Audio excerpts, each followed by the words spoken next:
Kia koutou ngā mihi nui. It's good to be up here again for the third time in 1.5 days. But I'm feeling a bit bored. And so I am abandoning my PowerPoint. I'm going to let loose and try and keep to 5 minutes. Interesting, you might want to throw something at me if I go over.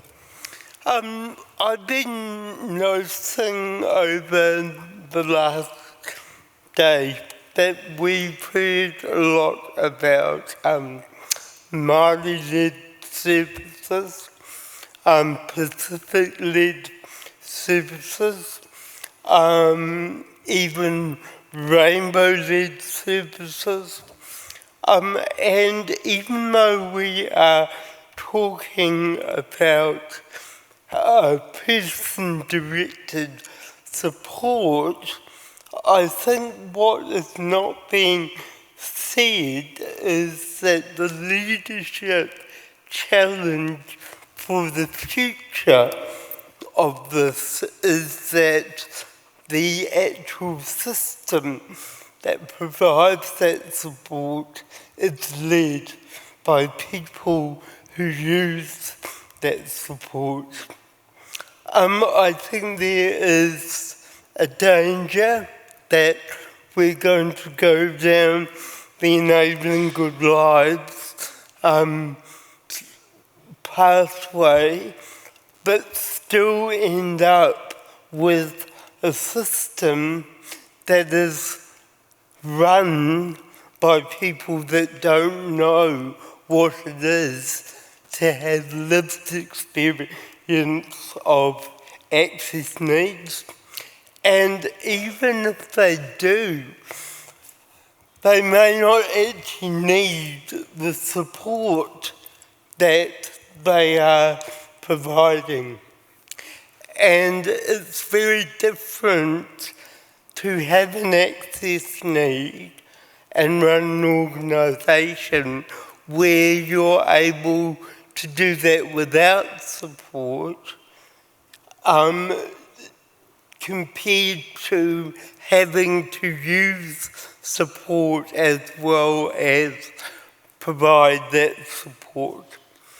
I've done that myself for over 30 years.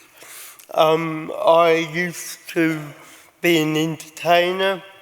I performed internationally, and I used to have to get up at 3 a.m. to catch ridiculously early international flights. Support agencies couldn't find people that wanted to get up at 2 a.m. to arrive at my place at 3 a.m. so I could get to the airport at 5 a.m. So I ran the NASC and said, "You can't meet my needs." And they said, "Thank God we can't. We're really glad you agree with us." And so I have had individualised funding since before individualised funding was a thing. And I have managed that support. So I want us to be really clear that this is not just about disabled people leading their own support. This is about a fundamental change in the power held by people in the system. And it is going to require disabled people to step up and to take those leadership positions.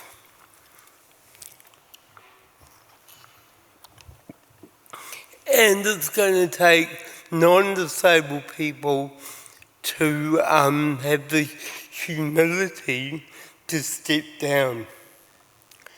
And when I say humility, I don't mean shame and guilt. I don't want you to be reading Brené Brown books for the rest of your lives. And I don't want you to feel defensive because we're all part of this dystopian Orwellian groupthink, and it's nobody's fault. It's just how it's evolved.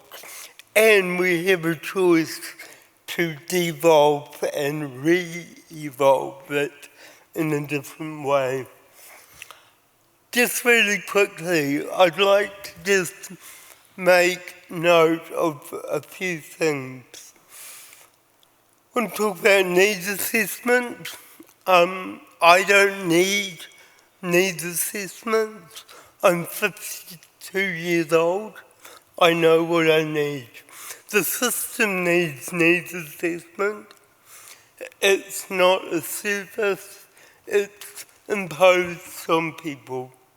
Let's get rid of it and use the millions of dollars a year that NAS costs to actually provide something useful, and yes, that might be a service that helps people who need help finding out what they need, but let's stop this yearly, involuntary process from happening. There's an Australian guy who says that disabled people are victim of the subtle bigotry of low expectations. The subtle bigotry of low expectations. It's very hard to fight that, because from that comes words like care, looking after, helping. I always say often helping is not helpful. Can you be useful, please?